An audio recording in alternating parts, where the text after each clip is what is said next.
प्रिय विद्यार्थियों, नमस्ते। आज हम कक्षा 10 की हिंदी की पाठ्यपुस्तक क्षितिज भाग 2 से 12वां अध्याय यशपाल जी द्वारा रचित लखनवी अंदाज व्यंग निबंध पढ़ेंगे। आइए सर्वप्रथम हम यशपाल जी का जीवन परिचय और उनकी रचनाओं का ज्ञान प्राप्त करते हैं। यशपाल का जन्म 1903 में पंजाब के फिरोजपुर छावनी में हुआ। प्रारंभिक शिक्षा कांगड़ा में ग्रहण करने के बाद लाहौर के नेशनल कॉलेज से उन्होंने बीए किया। वहां उनका परिचय भगत सिंह और सुखदेव से हुआ। स्वाधीनता संग्राम की क्रांतिकारी धारा से जुड़ाव के कारण वे जेल भी गए। उनकी मृत्यु 1976 में हुई। जन्म हुआ था 1903 में पंजाब के फिरोजपुर छावनी में। भगत सिंह और सुखदेव से इनका परिचय हुआ था, जेल भी गए थे और 1976 में मृत्यु। यशपाल की रचनाओं में आम आदमी के सरोकारों की उपस्थिति है।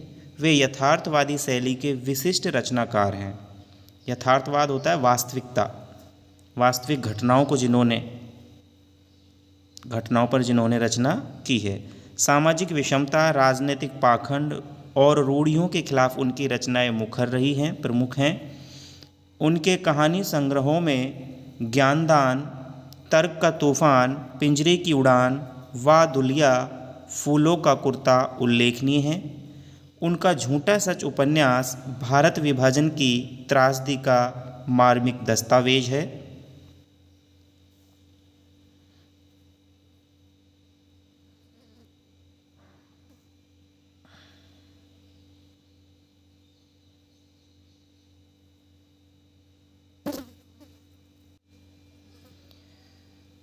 अमिता दिव्या, पार्टी कॉमरेड, दादा कॉमरेड, मेरी तेरी उसकी बात उनके अन्य प्रमुख उपन्यास हैं। भाषा की स्वाभाविकता और सजीवता उनकी रचनागत विशेषता है। लखनवी अंदाज पाठ के बारे में है। ये एक व्यंग निबंध है। यूँ तो यशपाल ने लखनवी अंदाज व्यंग यह साबित करने के लिए लिखा था कि बिना कथ्य के कहानी नहीं लिखी जा सकती, परंतु एक स्वतंत्र रचना के रूप में इस रचना को पढ़ा जा सकता है। यशपाल उस पतनशील सामंती वर्ग पर कटाक्ष करते हैं जो वास्तविकता से बेखबर, एक बनावटी जीवन शैली का आदी है, अभ्यस्त हो चुका है। कहना न होगा कि आज के समय में भी ऐसी परजीवी संस्कृति को देखा जा सकता है। परजीवी संस्कृति जो दूसरों पर निर्भर हो। आइए निबंध पढ़ते हैं। लखनवी अंदाज अर्थात लखनऊ को, उत्तर प्रदेश की जो राजधानी है लखनऊ, उसको नवाबों की नगरी कहा जाता है। शहंशाही लोग ज़्यादा हैं वहाँ पर। तो वो अपनी लखनवी एक व्यक्ति है, वो अपने अंदाज को बयां कर रहा है। किस तरह से, आइए। लेखक यात्रा कर रहे हैं ट्रेन में और द्वितीय श्रेणी का उन्होंने टिकट लिया है। मुफस्सिल की पैसेंजर ट्रेन चल पड़ने की उतावली में फूंकार रही थी। मुफस्सिल होता है नगर का मध्य भाग, नगर का जो बीच का हिस्सा है उसको मुफस्सिल कहा गया है।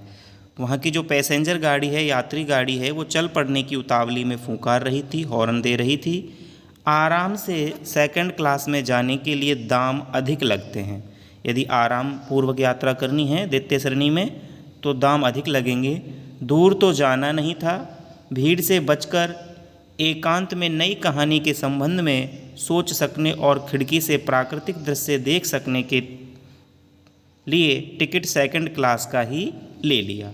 लेखक ने जो आराम से यात्रा करने के लिए और नई कहानी के बारे में, नई कहानी एक आंदोलन था। नई कहानी आंदोलन चलाया जिसमें लेखकों ने नए तजुर्बों से, नए रंग ढंग में कहानियों को प्रस्तुत किया है, जिनमें कोई कथा होती ही नहीं है लेकिन फिर भी कहानी वो बना रहे थे। तो लेखक हैं और उन्होंने जो उनके समकालीन जो लेखक हैं उन पर कटाक्ष किया है इस बात का। गाड़ी छूट रही थी। सेकंड क्लास के एक छोटे डिब्बे को खाली समझकर जरा दौड़कर उसमें चढ़ गए। अनुमान के प्रतिकूल, जैसा उन्होंने अनुमान लगाया था उसके विपरीत डिब्बा निर्जन नहीं था, अर्थात जनरहित नहीं था, उसमें व्यक्ति थे। एक बर्थ पर लखनऊ की नवाबी नस्ल के एक सफ़ेदपोश सज्जन बहुत सुविधा से पालती मारे बैठे थे। एक सीट पर लखनऊ की नवाबी नस्ल के सफ़ेद कपड़े पहनने वाले सज्जन बहुत सुविधा से पालती मारकर बैठे थे। उनके सामने 2 ताजे चिकने खीरे तौलिए पर रखे थे। डिब्बे में हमारे सहसा कूद जाने से प्रवेश करने से सज्जन की आंखों में एकांत चिंतन में विघ्न का असंतोष दिखाई दिया। जो महानुभाव वहाँ बैठे थे उनकी आंखों में एकांत जो था उसमें चिंतन में विघ्न का असंतोष दिखाई दिया। सोचा हो सकता है यह भी कहानी के लिए सूझ की चिंता में हो या फिर खीरे जैसे अपदार्थ वस्तु का शौक करते देखे जाने के संकोच में हैं। नवाब साहब ने संगति के लिए उत्साह नहीं दिखाया, अर्थात कोई आदर सम्मान नहीं किया, अपने पास बैठने के लिए नहीं कहा। हमने भी उनके सामने की बर्थ पर बैठकर आत्मसम्मान में आंखें चुरा ली। आंखें चुराना मुहावरा है, नज़र बचाना। थाली बैठे कल्पना करते रहने की पुरानी आदत है। नवाब साहब की असुविधा और संकोच के कारण का अनुमान करने लगे। संभव है नवाब साहब ने बिल्कुल अकेले यात्रा कर सकने के अनुमान में किफ़ायत मितव्यता समझदारी से खर्चे का उपयोग करने से सेकंड क्लास का टिकट खरीद लिया हो और अब गवारा न हो कि शहर का कोई सफ़ेदपोश उन्हें मंझले दर्जे में सफ़र करता देखे।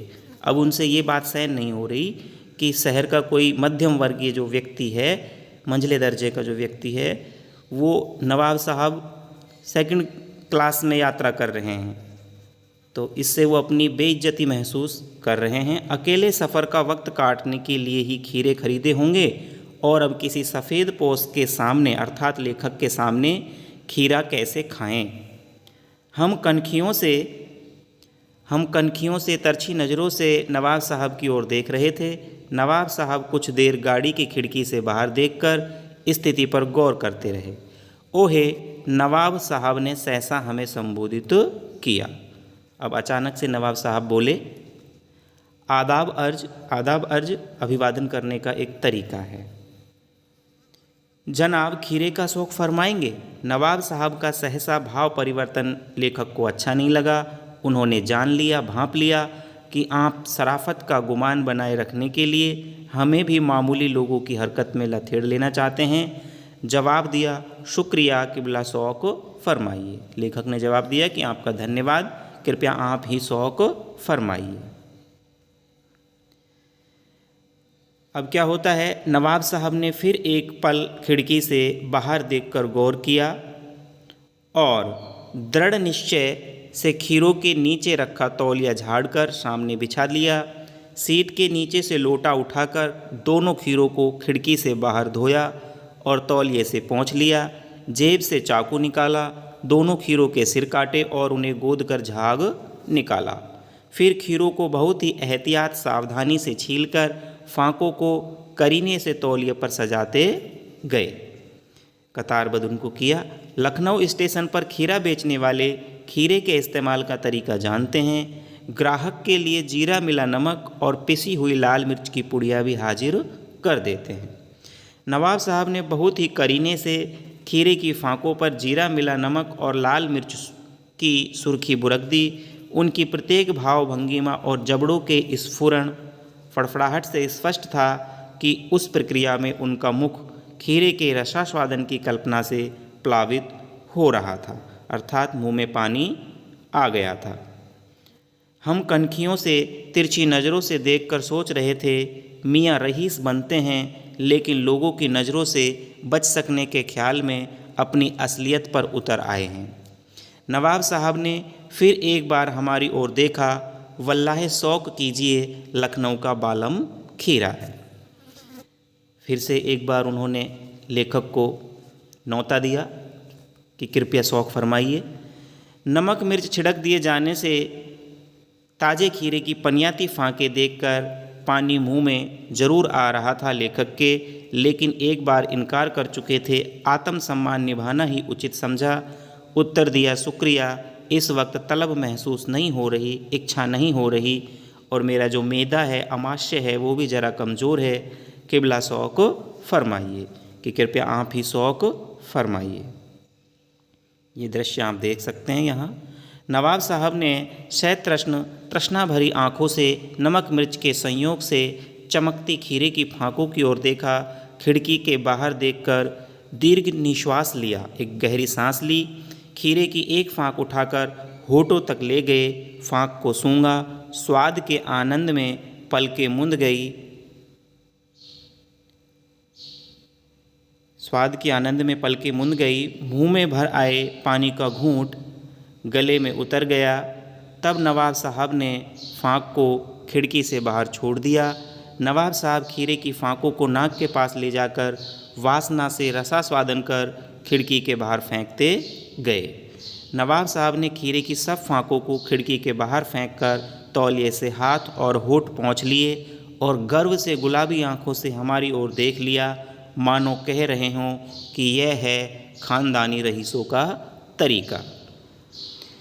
तो झूठा दिखावा उन्होंने किया है। नवाब साहब खीरे की तैयारी और इस्तेमाल से थककर अब लेट गए। हमें तस्लीम में सिर खम कर लेना पड़ा। तस्लीम होता है सम्मान, तो उनके सम्मान में जो अपना सिर है वो झुका लेना पड़ा, खम कर लेना पड़ा, झुका देना पड़ा।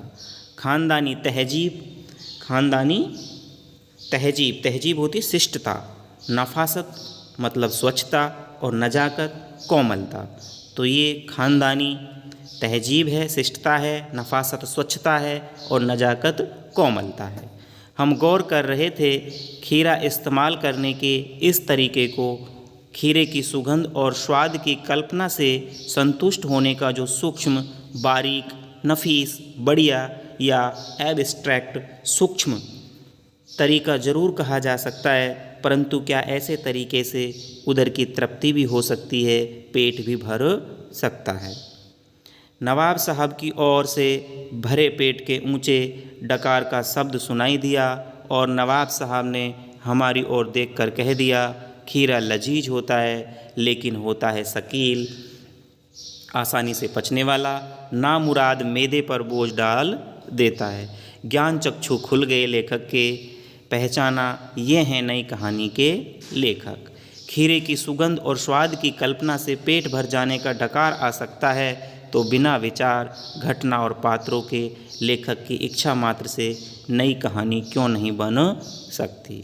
तो लेखक कह रहे हैं कि जब ऐसा हो सकता है कि खीरे के सुगंध मात्र से उस पेट भर सकता है, डकार आ सकती है, तो फिर नई कहानी में क्या है। तो बिना विचार, घटना, पात्रों के नई कहानी भी लिखी जा सकती है।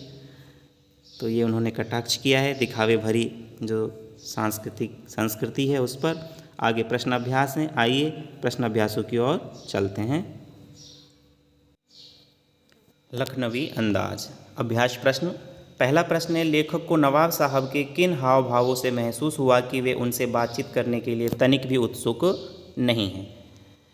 जवाब है, लेखक के अचानक डब्बे में कूद पड़ने से नवाब साहब की आंखों में जो एकांत चिंतन था उसमें खलल पड़ जाने का असंतोष दिखाई दिया। ट्रेन में लेखक के साथ बातचीत करने के लिए नवाब साहब ने कोई उत्साह नहीं प्रकट किया। इससे लेखक को स्वयं के प्रति नवाब साहब की उदासीनता का आभास हुआ। दूसरा प्रश्न है, नवाब साहब ने बहुत ही यत्न से खीरा काटा, नमक मिर्च बुरका अंततः सूंघ कर ही खिड़की से बाहर फेंक दिया। उन्होंने ऐसा क्यों किया होगा? उनका ऐसा करना उनके कैसे स्वभाव को इंगित करता है? तो नवाब साहब ने बहुत ही यत्न से खीरा काटा, नमक मिर्च बुरका और परिणामतः सूंघ कर खिड़की से बाहर फेंक दिया। उनका ये बर्ताव स्वयं को खास दिखाने और लेखक पर अपनी अमीरी का रौब झाड़ने के लिए था। उनका ऐसा करना दम्भ, मिथ्या आडंबर, प्रदर्शन प्रियता एवं उनके व्यवहारिक खोखलेपन की ओर संकेत करता है। तीसरा प्रश्न है, बिना विचार, घटना और पात्रों के भी क्या कहानी लिखी जा सकती है? यशपाल के इस कथन से आप कहाँ तक सहमत हैं? कहानी की रीढ़ है। प्रश्न का जवाब है, आपने इस कथन के द्वारा लेखक ने नई कहानी के दौर के लेखकों पर व्यंग किया है। किसी भी कहानी की रचना उसके आवश्यक तत्वों, कथा वस्तु, घटना, पात्र आदि के बिना संभव ही नहीं है। घटना तथा कथा वस्तु कहानी को आगे बढ़ाते हैं और पात्रों के द्वारा जो संवाद कहे जाते हैं ये सब कहानी के लिए आवश्यक तत्व हैं, तो हम इस बात से सहमत नहीं है। हम तो ये सहमत हैं कि बिना कथा वस्तु घटना पात्रों के कहानी लिखा जाना संभव नहीं है। लेकिन नई कहानी लिखने वाले लेखक इस तरह का कारनामा कर रहे थे, इस तरह की कहानियाँ प्रस्तुत कर रहे थे। चौथा प्रश्न है, आप इस निबंध को और क्या नाम देना चाहेंगे?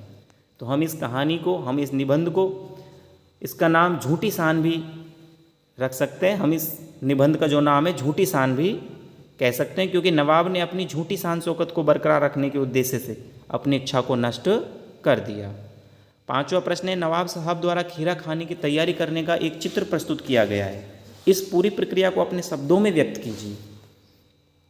जवाब है, सेकंड क्लास में एकांत डब्बे में बैठे नवाब साहब खीरा खाने की इच्छा से 2 ताज़े खीरे एक तौलिए पर रखे हुए थे।